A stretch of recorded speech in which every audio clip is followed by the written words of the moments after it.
Baroness are a metal band from Savannah, Georgia, which is in the USA, if you haven't worked that out. They were formed in 2003, and they started their kind of release of recordings by releasing 3 EPs, which were called, in order, First, and then Second, and then A Grey Sigh in a Flower Husk. Okay, they broke the mold, and a lot of people apparently refer to that third EP as Third. Okay, sensibly.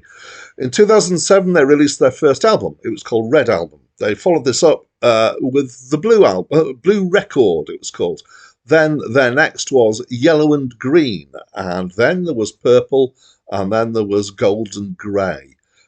In the middle of all that, they were in a bus that fell off a viaduct near Bath in England, and several of them were injured, and so they had to take some time off to recover. Over the period, they've had some member replacements, and the only original member left is John Basley, who was their frontman. Hi, my name's Dan. So this was the third album by Baroness.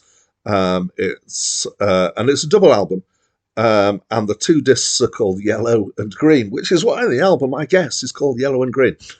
This is my first encounter with this album and with them as a band. So they've been labelled as sludge metal and a few other things. I'm kind of not sure why they've got that label, because I don't feel that they're sludgy like other sludge metal that I've heard. But they are low in the tone register.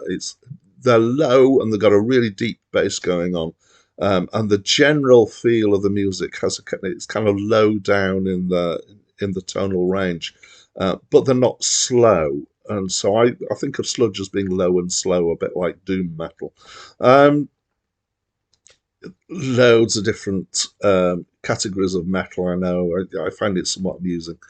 I think the interesting feature of this band, of this album, is the harmony vocals.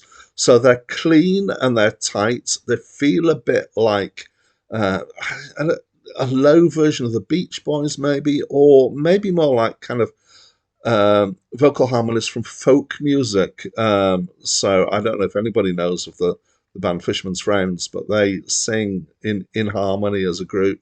And this feels like that, but of course it's backed with metal or other, similar kind of textures.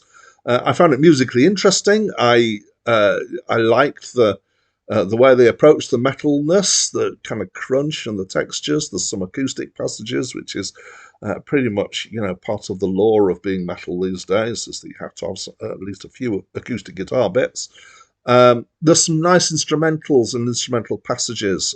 So both of the albums start with a theme. So there's the yellow theme and then the green theme, and these are both instrumentals, and they're nice. And in general, I'd say the music takes its time, it's measured, and that is something that often goes down well with me. I like music that does that and gives you space to kind of just enjoy the music, as it were.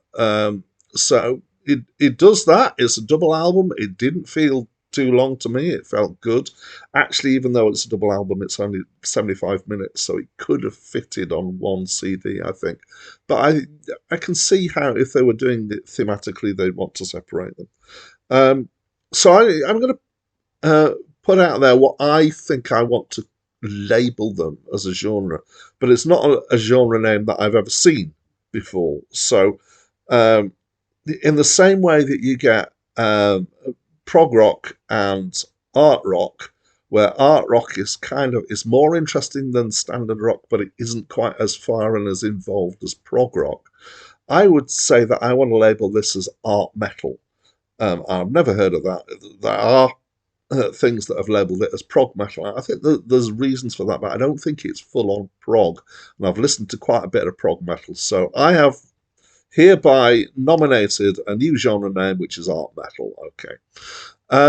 The lyrical themes are fairly dark, but I didn't find them particularly too difficult. There's definitely seems to be a thing about drowning and underwater stuff in the album. The language is so generally it's quite easy to hear what's being sung, which is unusual for metal. But also the language is fine. There's not difficult words in here that would want me not to play with my kids around. So I do like some metal. And I quite like the feel of listening to metal sometimes. I can be quite picky about it. I tend to like things more at the prog end. And now in my new genre, art metal, I'm going to kind of look for more stuff that will fit into this. I liked it. What do you think? Please talk to me in the comments box. That's it from me for now.